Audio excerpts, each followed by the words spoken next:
The ecosystem really has changed dramatically when it comes to advertising.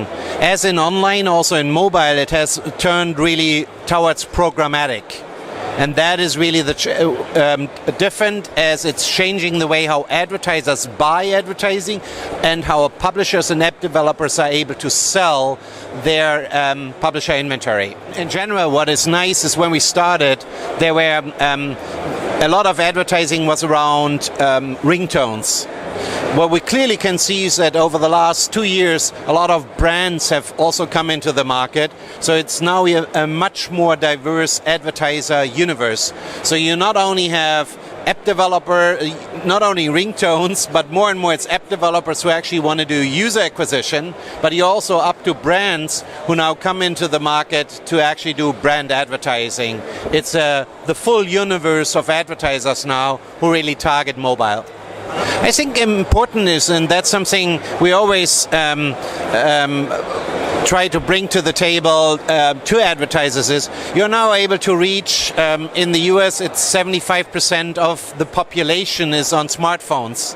And you can see that when you look at the global market, you have 7 billion people, 5 billion have a mobile phone, and now nearly 3 billion who have a smartphone. So it's a huge reach what an advertiser can get. Therefore, that creates opportunities to compete with TV, but on a much more individualized and much more targeted approach. I think when you look at segments, for example, in app inventory, it's typical from online. We see highest eCPMs on the sector shopping when you look by IIB categories. But when it comes to volume, you of course have the pure mobile players, the large gaming companies who of course now leverage this kind of reach to also do much more user acquisition, and they spend millions even per day in user acquisition. But of course these are some single very large advertisers. But we also see when it comes to brand advertisers, you see the typical American brands who more and more not only do brand advertising in the US, but also do more and more advertising on a global basis in the specific countries and regions. I think at the early beginning, always you heard that consumers might not like advertising. And of course, nobody likes advertising when it's kind of spam and not relevant.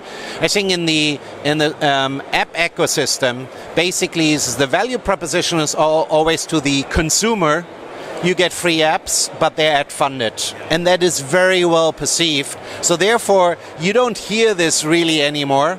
Free apps, but ad funded. If this is played by app developers very openly, it's well accepted. It's free, but app funded, and also about usage of data.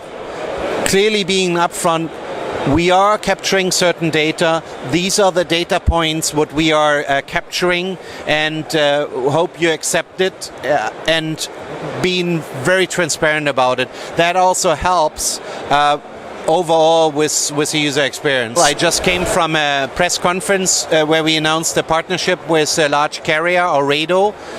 We've put a joint venture together with them, which is our first exchange operator, what we're doing in Indonesia. They have about 60 million subscribers, and together, jointly, we go into the Indonesian market, and they will actually use and leverage our platform to then go to local publishers, local app developers, and bring them into our ecosystem. At the same time, we also bring our global demand onto the local inventory, and that's quite exciting. At the same time, we will leverage data, what we are able to get from Oredo as a carrier, from Indosat as a carrier, to allow really advertisers to much better target their users with now here verified data. So that's one, and we just launched our newest platform, which is our third generation of our platform, which is a full sell-side platform for publishers,